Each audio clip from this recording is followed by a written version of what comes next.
A Christmas Carol by Charles Dickens, Stave 3, the second of the three spirits. Awakening in the middle of a prodigiously tough snore, and sitting up in bed to get his thoughts together, Scrooge had no occasion to be told that the bell was again upon the stroke of 1. He felt that he was restored and consciousness in the right nick of time for the especial purpose of holding a conference with the second messenger dispatched to him through Jacob Marley's intervention.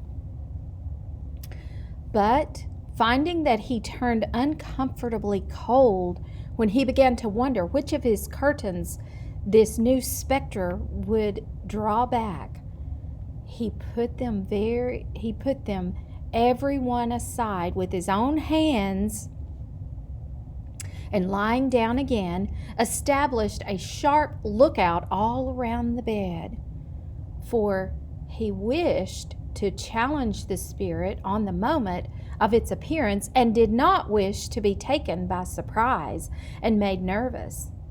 Gentlemen of the free and easy sort who plume themselves on being acquainted with a move or two, and being usually equal to the time of day, express the wide range of their capacity for adventure by observing that they are good for anything from pitch and toss to manslaughter, between which opposite extremes, no doubt, there lies a tolerably wide and comprehensive range of subjects, without venturing for Scrooge quite as heartily as this. I don't mind calling on you to believe that he was ready for a good broad field of strange appearances, and that nothing between a baby and rhinoceros would have astonished him very much. Now, being prepared for almost anything, he was not by any means being prepared for nothing, and consequently, when the bell struck 1 and no shape appeared, he was taken with a violent fit of trembling. 5 minutes, 10 minutes, a quarter of an hour went by, yet nothing came. All this time he lay upon his bed, the very core and center of a blaze of ruddy light which streamed upon it when the clock proclaimed the hour, and which, being only light, was more alarming than a dozen ghosts, as he was powerless to make out what it meant or would be at. And was sometimes apprehensive that he might be at that very moment an interesting case of spontaneous combustion without having a consolation of knowing it. At last, however, he began to think, as you or I would have thought at first, for it is always the person not in the predicament who knows what ought to have been done in it, and would unquestionably have done it too. At last, I say, he began to think that the source and secret of this ghostly light might be in the adjoining room, from whence, on further tracing it, it seemed to shine. This idea taking full possession of his mind, he got up softly and shuffled in his slippers to the door. The moment Scrooge's hand was on the lock, a strange voice called him by his name and bade him enter. He obeyed. It was his own room. There was no doubt about that. But it had undergone a surprising transformation. The walls and ceiling were so hung with living green that it looked a perfect grove, from every part of which bright, gleaming berries glistened.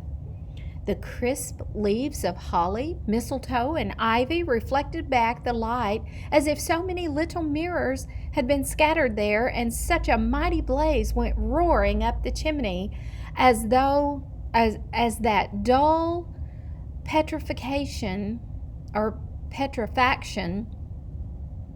of a hearth had never known in Scrooge's time, or Marley's, or for many and many a winter season gone.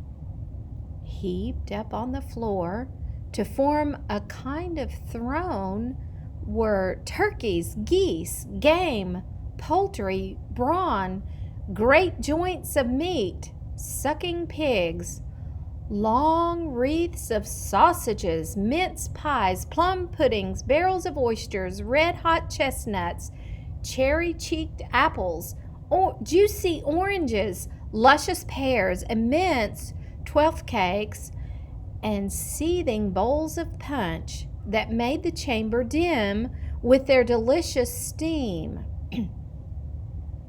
In easy state upon this couch there sat a jolly giant, glorious to see, who bore a glowing torch in shape not unlike Plenty's horn, and held it up, high up, to shed its light on Scrooge as he came peeping round the door. "Come in!" exclaimed the ghost. "Come in and know me better, man." Scrooge entered timidly and hung his head before this spirit. He was not the dogged Scrooge he had been, and though the spirit's eyes were clear and kind, he did not like to meet them. "I am the ghost of Christmas Present," said the spirit. "Look upon me." Scrooge reverently did so. It was clothed in one simple green robe or mantle, bordered with white fur. This garment hung so loosely on the figure that its capacious breast was bare, as if disdaining to be warded or concealed by an artifice. Its feet, observable beneath the ample folds of the garment, were also bare, and on its head it wore no other covering than a holly wreath, set here and there with shining icicles. Its dark brown curls were long and free as its genial face, its sparkling eye, its open hand, its cheery voice, its unconstrained demeanor, and its joyful air. Girded round its middle was an antique scabbard, but no sword in it, and the ancient sheath was eaten up with rust. "You have never seen the like of me before," exclaimed the spirit. "Never," Scrooge made answer to it.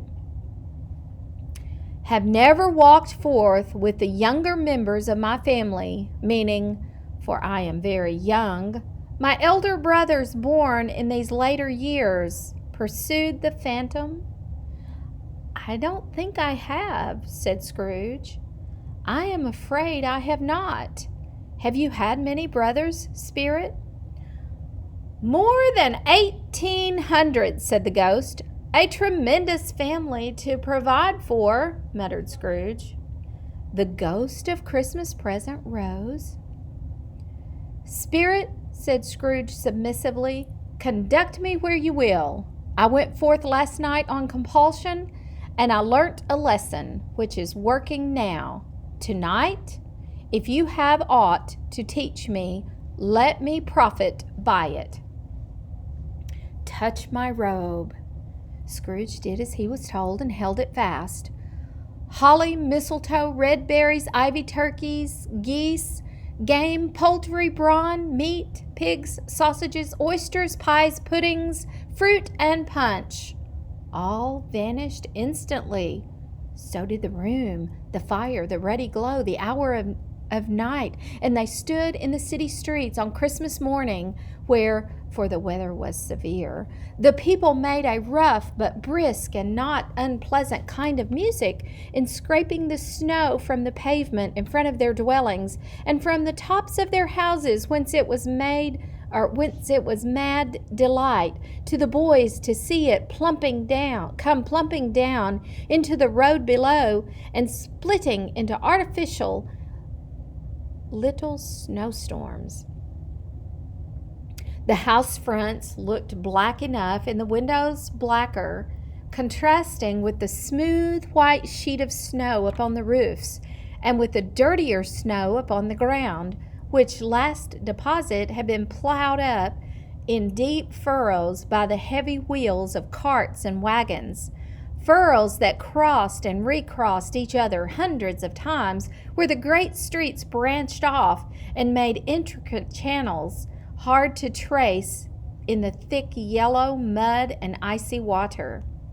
The sky was gloomy, and the shortest streets were choked up with dingy mist, half thawed, half frozen, whose heavier particles descended in shower of sooty atoms, as if all the chimneys in Great Britain had, by one consent, caught fire and were blazing away to their dear heart's content. There was nothing very cheerful in the climate or the town, and yet there was an air of cheerfulness abroad that the clearest summer air and brightest summer sun might have endeavored to diffuse in vain. For the people who were shoveling away on the housetops were jovial and full of glee, calling out to one another from the parapets, and now and then exchanging the factitious snowball. Better-natured missile far than many a wordy jest, laughing heartily if it went right and not less heartily if it went wrong. The poulterers' shops were still half open, and the fruiterers were radiant in their glory. There were great round pot-bellied baskets of chestnuts, shaped like the waistcoats of jolly old gentlemen, lolling at the doors and tumbling out into the street in their apoplectic opulence. There were ruddy, brown-faced, broad-girthed Spanish friars, and winking from their shelves in wanton slyness at the girls as they went by, and glanced demurely at the hung-up mistletoe. There were pears and apples clustered high in blooming pyramids. There were bunches of grapes made in the shopkeeper's benevolence to dangle from the conspicuous hooks that people's mouths might water gratis as they passed by. There were piles of filberts, mossy and brown, and recalling in their fragrance ancient walks among the woods and pleasant shufflings ankle-deep through the withered leaves. There were Norfolk biffins, squab and swarthy, setting off the yellow of the oranges and lemons, and in the great compactness of their juicy persons, urgently entreating and beseeching to be carried home in paper bags and eaten after dinner. The very gold and silver fish set forth among these choice fruits in a bowl, though members of a dull and stagnant-blooded race, appeared to know that there was something going on, and to a fish went gasping round and round their little world in a slow and passionless excitement. The grocers, nearly closed with perhaps 2 shutters down or 1, but that through those gaps and such glimpses, it was not alone that the scales descending on the counter made a merry sound, or that the twine and roller parted company so briskly, or that the canisters were rattled up and down like juggling tricks, or even that the blended scents of tea and coffee were so grateful to the nose, or even that the raisins were so plentiful and rare, the almonds so extremely white, the sticks of cinnamon so long and straight, and other spices so delicious, the candied fruits so caked and spotted with molten sugars as to make the coldest lookers on feel faint and subsequently bilious.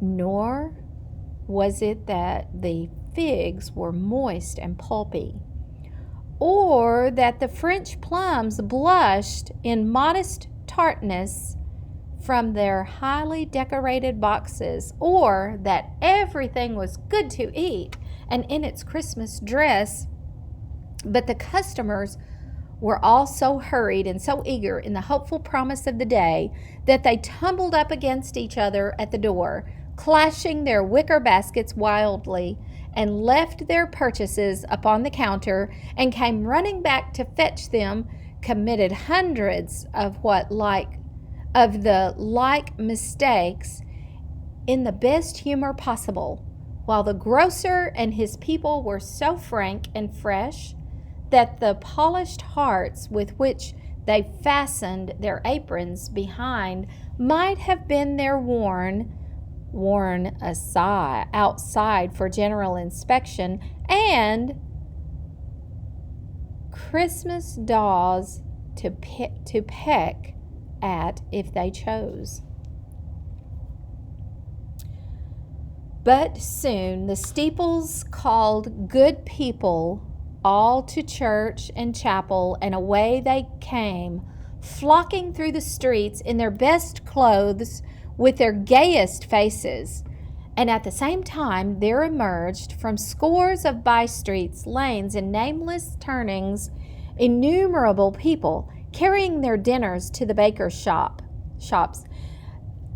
The sight of these poor revelers appeared to interest the spirit very much, for he stood with Scrooge beside him in a baker's doorway, and taking off the covers as their bearers passed, sprinkled incense on their dinners from his torch. And it was a very uncommon kind of torch, for once or twice, when there were angry words being between some dinner carriers who had jostled each other, he shed a few drops of water on them from it, and their good humor was restored directly. For they said it was a shame to quarrel upon Christmas Day, and so it was. God love it, so it was. In time the bells ceased, and the bakers were shut up, and yet there was a genial shadowing forth of all these dinners and the progress of their cooking. In the thawed blotch of wet above each baker's oven, where the pavement smoked as if its stones were cooking too. "Is there a peculiar flavor in what you sprinkle from your torch?" asked Scrooge. "There is, my own." "Would it apply to any kind of dinner on this day?" asked Scrooge. "To any kindly given. To a poor one most." "Why to a poor one most?" asked Scrooge. "Because it needs it most." "Spirit," said Scrooge after a moment's thought, "I wonder you, of all the beings in the many worlds about us, should desire to cramp these people's opportunities of innocent enjoyment." "I?" cried the spirit. "You would deprive them of their means of dining every seventh day, often the only day on which they can be said to dine at all," said Scrooge, "wouldn't you?" "I?" cried the spirit.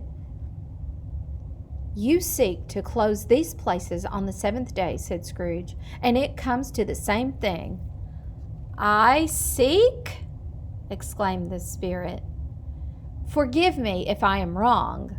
It has been done in your name, or at least in that of your family," said Scrooge. "There are some upon this earth of yours," returned the spirit, "who lay claim to know us, and who do their deeds of passion, pride, ill will, hatred, envy, bigotry, and selfishness in our name, who are as strange to us and all their kirth and kin as if had never lived. Remember that, and charge their doings on themselves, not us." Scrooge promised that he would, and they went on, invisible as they had been before, into the suburbs of the town. It was a remarkable quality of the ghost, which Scrooge had observed at the baker's, that, notwithstanding his gigantic size, he could accommodate himself to any place and with ease, and that he stood beneath a low roof quiet, as gracefully and like a supernatural creature as it was possible he could have done in any lofty hall. I'm going to end this video at this time because the bell is about to ring and I will need to resume class. I will continue Stave 3 at a later time. So Stave 3 will be part 2.